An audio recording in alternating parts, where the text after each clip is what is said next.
this is my other treasure, classical guitar, and I don't think I've shown this to you on a video. This has been with me now for probably about 25 years. I got it in a trade for a cello many years ago. And the reason I love this guitar, firstly, it's the only Martin guitar I own. There's the headstock. It's the only Martin guitar I own.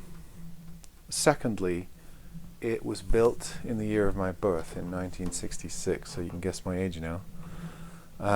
This guitar is as old as I am. That makes me particularly attached to it. And it's not a normal classical guitar shape. I forget what, is it a double O? I'm not sure.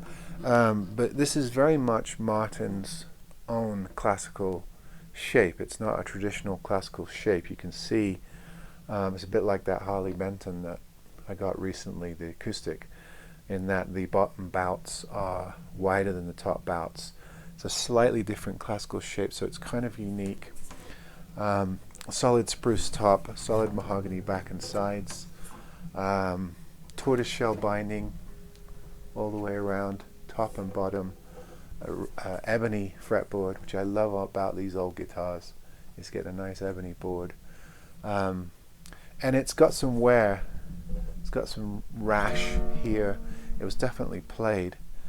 I think at one time it was wrongly strung with steel strings, and I had to sort of rescue it when I got it. It's got some rash here.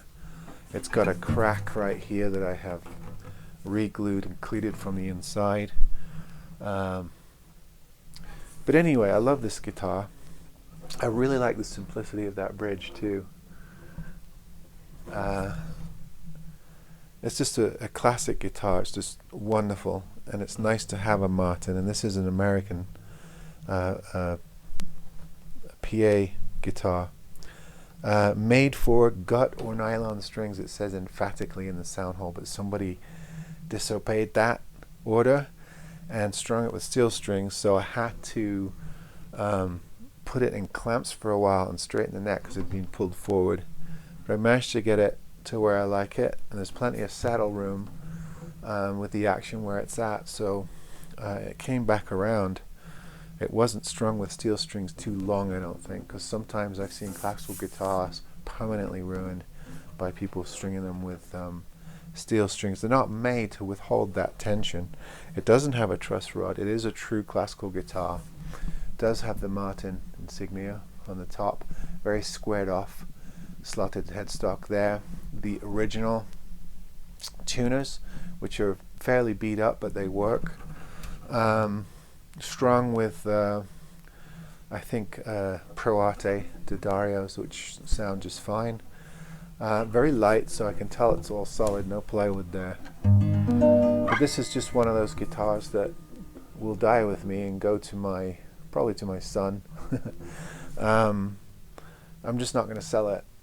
It's just one of those guitars that lives with me. And it's been on some recordings, and I've used it in various situations. It's a joy to play. It's a great songwriting guitar just to sit and strum, figure out chord patterns, write songs and things like that, which I've done on this. So it's definitely got some age wear on it. It's been played, but it's the guitar's now mid-50s years old, so obviously it's going to have some wear on it, but it's in really good condition. I've seen a lot of old Martins that thrashed because before people realized how valuable they were, they would take them to gigs and put a lot of heavy wear on them. And then when they realized how valuable they were, they started buying like Alvarez and Ibanez classicals and leaving these at home. But this has been bashed around a bit, has some wear, particularly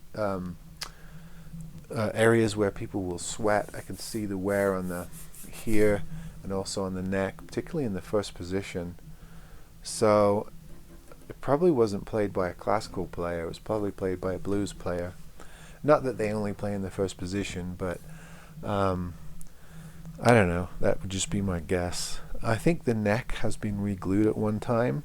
I can see evidence of that. And also the headstock has a crack that's been re-glued. So it's had a life, it's had some history, some experiences, it's pumped out some music under different hands, but now it came to me, and when I saw the date on this thing, I said, okay, I'm definitely keeping this guitar. And you know how it is, older Martins are getting harder and harder to come by.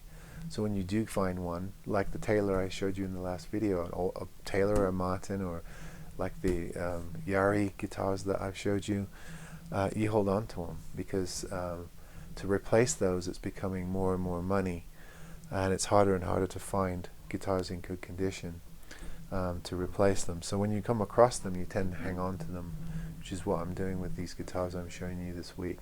So there is the latest in, showing you my personal guitar collection. I've got a couple more that I'm going to show you in videos to come. Hopefully you find this interesting. Hopefully you're all safe and not going crazy in this isolation period. Treasures like this help. Alright folks, see you next time.